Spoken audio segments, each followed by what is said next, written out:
प्रभु तेरी वाणी जीवन की रोटी, नैनों की ज्योति अंधेरा मिटाती।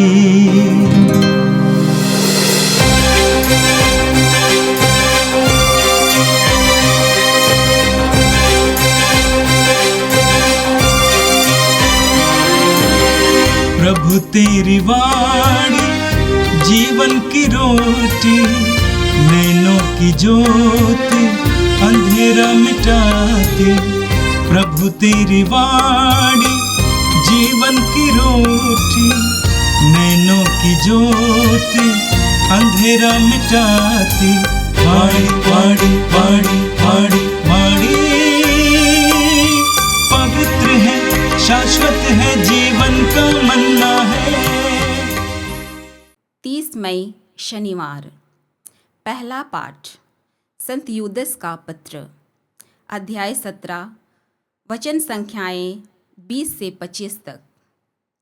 ईश्वर आपको पाप से सुरक्षित करने में और आपको दोष रहित और आनंदित बनाकर अपनी महिमा में प्रस्तुत करने में समर्थ है। प्यारे भाइयों, आप लोग हमारे प्रभु यीशु मसीह के प्रेरितों की भविष्यवाणियाँ याद रखें। आप अपने परम पावन विश्वास की नींव पर अपने जीवन का निर्माण करें। पवित्र आत्मा से प्रार्थना करते रहें। ईश्वर के प्रेम में सुदृढ़ बने रहें और उस दिन की प्रतीक्षा करें जब हमारे प्रभु यीशु मसीह की दया आपको अनंत जीवन प्रदान करेगी। कुछ लोगों का विश्वास दृढ़ नहीं है। उन पर दया करें और उन्हें आग में से निकालकर उनकी रक्षा करें।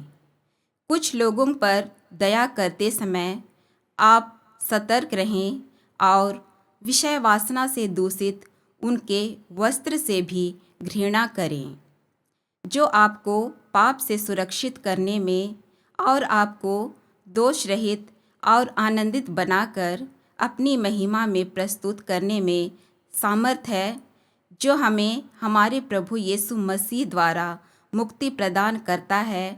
उसी एकमात्र ईश्वर को अनादि काल से अब और अनंत काल तक महिमा, प्रताप, सामर्थ्य और अधिकार।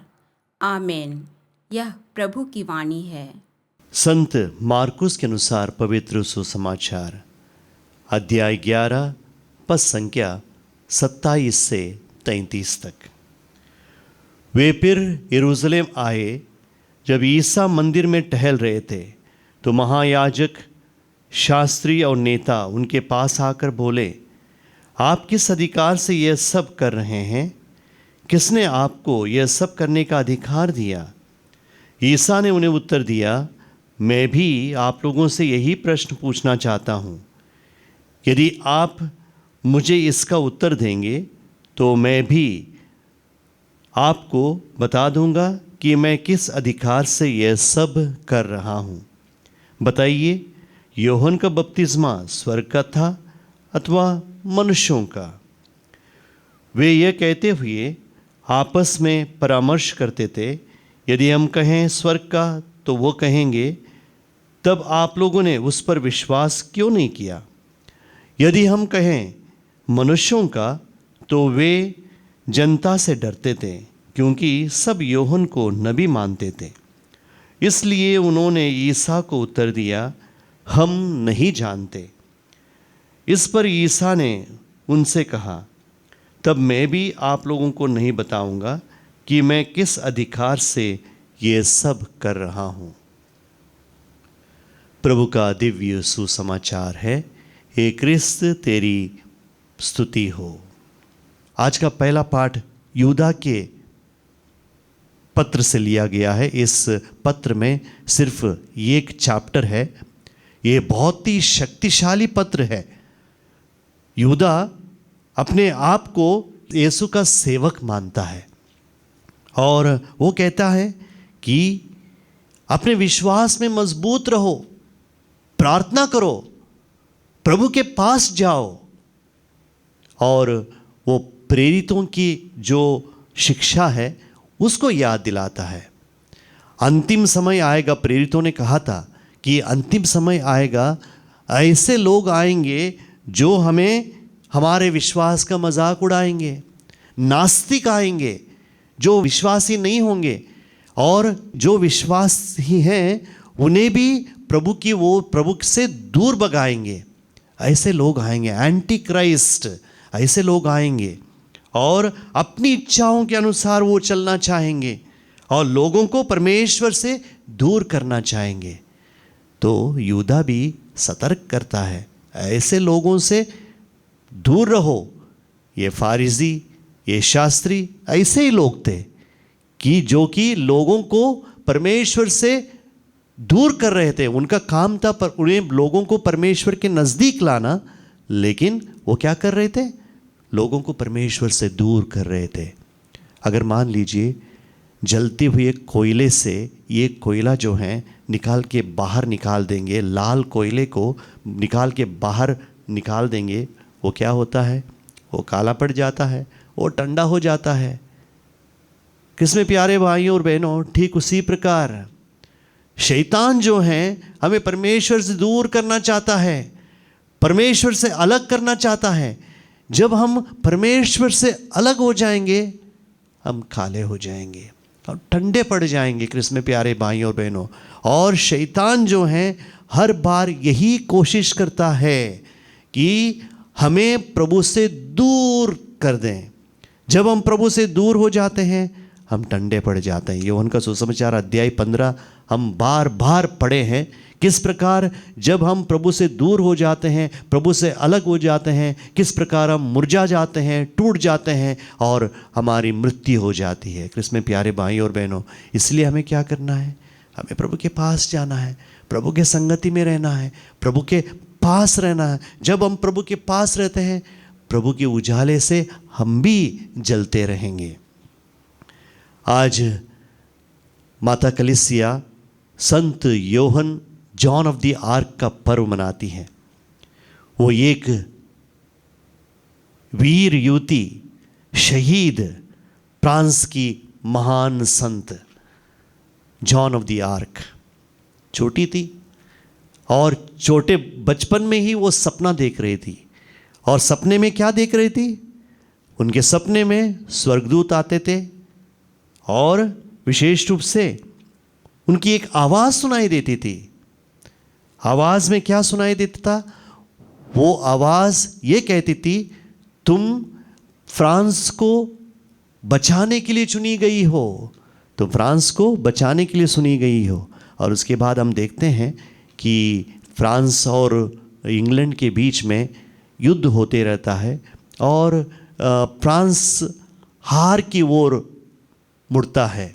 कई शहर फ्रांस हार चुका था और उस समय जॉन ऑफ द आर्क वो प्रभु पर बड़ा विश्वास करती थी और साहसी थी। और वो ये सोचती है वो फ्रांस को बचाने के लिए चुनी गई है, इसलिए राजा के पास जाती है और राजा से अनुमति पूछती है सेना का नेतृत्व करने के लिए। और वो जाके सेना का नेतृत्व करती है। और जब सेना में नेतृत्व करने के लिए जाती है तो उनकी उपस्थिति से सैनिकों में उत्साह बढ़ जाता है और कहा जाता है उनकी अगुवाई से फ्रांस ने उस युद्ध को जीत लिया।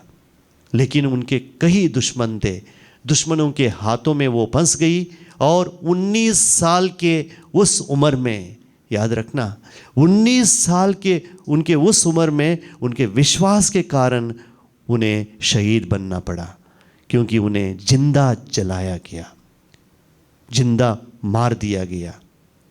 संत Yohan John of the arc हम सभी युवाओं के लिए, विशेष रूप से हमारे बीच में कई युवा हैं, रोज की रोटी हम सुन रहे हों तो कई युवा इसको सुन रहे हैं। याद रखना संत जॉन ऑफ द आर्क के समान हमें भी विश्वासी बनना है, साहसी बनना है और प्रभु के पक्ष में हमें विश्वास को जताना है। और विशेष रूप से संत जॉन ऑफ द आर्क के समान हमें भी प्रभु के साथ खड़े रहना है और प्रभु का साक्ष्य देना है। क्रिस्त में प्यारे भाइयों और बहनों, यह घटना उस समय की है जब यीशु यरूशलेम के मंदिर में शिक्षा दे रहे थे। प्रभु मंदिर में गए और प्रभु ने मंदिर को शुद्ध कर दिया और वहाँ के व्यापारी जो बिजनेस कर रहे थे वहाँ पर उनको भगा दिया। और इसलिए फारिजी, सदुकी और शास्त्री जो उस समय धार्मिक अगुवाए माने जाते थे, उनको परेशानी हुई। वो बिगड़ गए, वो क्रोधित हो गए। इसलिए फारिजी और शास्त्री प्रभु से ये सवाल पूछते हैं, आप ये सब किस अधिकार से कर रहे हैं? इसमें प्यारे भाइयों और बहनों, क्या शास्त्रियों और फारिजियों को ये मालूम नहीं था कि प्रभु किसके अधिकार से ये कर रहे हैं? किसमें प्यारे भाइयों और बहनों, उनको मालूम था। उनको मालूम था प्रभु यीशु ईश्वर के पुत्र हैं। उन्हें पता था, यह भी पता था जो भी प्रभु यीशु कर रहे हैं वो सही कर रहे हैं। इसके बावजूद उन्होंने ये सवाल उनसे पूछा। क्यों? क्योंकि उनके दिल कठोर थे। वो अपने दिल को कठोर बना के रखे थे। वो सच्चाई को देखना नहीं चाहते थे, सच्चाई को समझना नहीं चाहते थे। स्वार्थ और घमंड के कारण वो स्वीकार करना नहीं चाहते, सच्चाई को स्वीकार नहीं करना चाहते थे। इसमें प्यारे भाइयों और बहनों, हमारे आध्यात्मिक जीवन में बाधा क्या है? अज्ञानता बाधा नहीं है, ना जानना, जानकारी ना होना ये बाधा नहीं है। बाधा कठोर हृदय है। अगर हम कठोर हृदय, हमारा हृदय कठोर रहेगा तो प्रभु को एक्सेप्ट कर नहीं पाएंगे, प्रभु को स्वीकार ही नहीं कर पाएंगे। क्या हमारे जीवन में कभी नहीं होता है, जब कभी हम लोग गलती करते हैं, अगर मान लो कि हमारे गुरुजन हमें करेक्शंस देते हैं, या हो सकता है कभी कभी हमसे छोटे हैं वो हमें करेक्शंस देते हैं, बताते हैं कि जो आप कर रहे हैं सही नहीं है, कभी कभी हम लोग उसे स्वीकार करने के लिए हिचकते हैं। क्यों? हमारा स्वार्थ, घमंड और अहम और कठोर हृदय, और इसलिए सच्चाई को स्वीकार करना नहीं चाहते। फारिजी और सदुकी लोगों ने भी यही किया। वो सच्चाई को स्वीकार करना नहीं चाहते थे, प्रभु को स्वीकार करना नहीं चाहते थे, क्योंकि उनके दिल कठोर थे। सत्य बोलना, ईमानदार रहना और सही बात को स्वीकार करने का बुलावा आज का ये पाठ हमें देता है। धार्मिक नेताओं को सच जानने के बाद भी वो कहते हैं, शास्त्री और फारिजी, वो सच जानने के बाद भी उनको मालूम था, जब सवाल उनसे पूछा गया योहन का बपतिस्मा ईश्वर की तरफ से था या मनुष्यों का, उन्हें पता था, लेकिन वो बोलना नहीं चाहते थे। उन्होंने कहा हम नहीं जानते। क्या कृष्ण में प्यारे भाई और बहनों, अक्सर इस संसार में भी हम देखते हैं, जब कभी हम देखते हैं गलत काम देखते हुए भी हम चुप रहते हैं।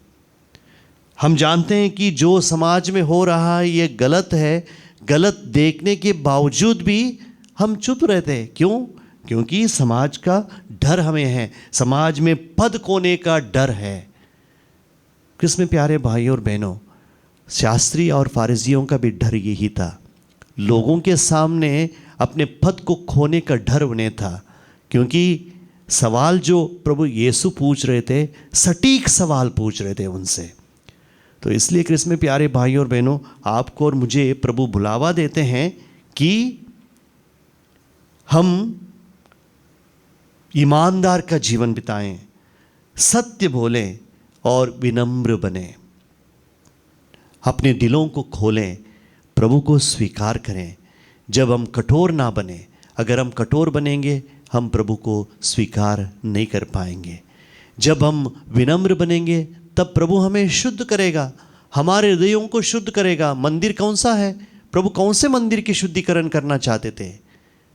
सिर्फ वो मंदिर की यरूशलेम मंदिर की शुद्धिकरण नहीं करना चाहते थे, वो हमारे जीवन की, हमारे हृदयों की शुद्धिकरण करना चाहते थे। जो हमारे अंदर पाप हैं, घमंड हैं, लालच हैं, स्वार्थ हैं, उसे शुद्ध करना चाहते थे। जो हमारे अंदर जो शैतान है, आज भी प्रभु उस शैतान को निकालना चाहते हैं। हमारे अंदर जो स्वार्थ है, हमारे अंदर जो घमंड है, उसे निकालना चाहते हैं। हमें अच्छा इंसान बनाना चाहते हैं। हमारे अंदर जो कठोरता है उसको निकालना चाहते हैं। तो इसलिए हमें क्या करना है? हर समय प्रभु की आवाज़ को सुनना है, प्रभु की आवाज़ को सुनना है, जिस प्रकार जॉन ऑफ द आर्क ने प्रभु की आवाज़ सुना था। आइए हम प्रार्थना करें। ये सर्वशक्तिमान पिता परमेश्वर, हम आपको धन्यवाद देते हैं आज के सुंदर वचन के लिए। धन्यवाद देते हैं ये प्यारे प्रभु, आपने हम सभी को चुन लिया है। एक विशेष कार्य के लिए आपने हम सभी को चुन लिया है। विश्वास में मजबूत बने रहने के लिए, प्रार्थना करने के लिए और आपका साक्ष्य देने के लिए। हे प्रभु, अगर आप हमारे साथ रहेंगे, हमें किसी बात की कमी नहीं रहेगी। आप हमारे साथ रहिए, हमारी अगुवाई करिए, ताकि हम विश्वासी बने रहें, प्रार्थना कर सकें और पवित्र आत्मा के वरदानों को हमारे जीवन में एक दूसरे के साथ बांट सकें। यह प्रार्थना हम करते हैं हमारे प्रभु क्रिस्त के द्वारा। आमीन। पिता, पुत्र और पवित्र आत्मा के नाम पर आमीन। प्रभु तेरी वाणी जीवन की रोटी, नैनों की ज्योति अंधेरा मिटाती। वाणी वाणी वाणी वाणी वाणी पवित्र है, शाश्वत है, जीवन का मन्ना है।